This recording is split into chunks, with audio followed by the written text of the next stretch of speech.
Hi, my name is David. Today we're going to do a CSS tutorial on freeCodeCamp. We're going to move a relatively persistent element with CSS offsets. So CSS offsets, these are the main properties. We have it top, bottom, left, or right. And basically, it tells the browser how far to offset an item relative to where it would sit in the normal flow of the document.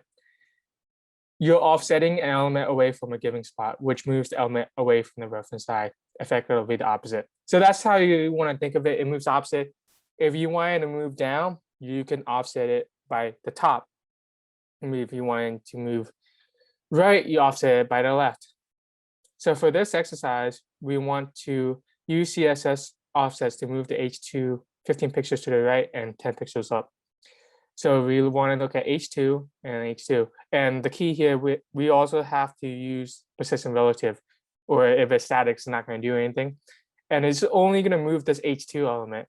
And the other one elements, the H1 and the P, will stay the same.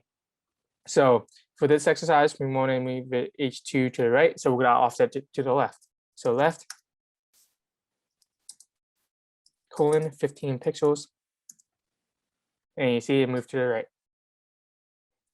And then 10 pixels up, so we have to offset it by the bottom. And there you go. That's it. Thank you so much.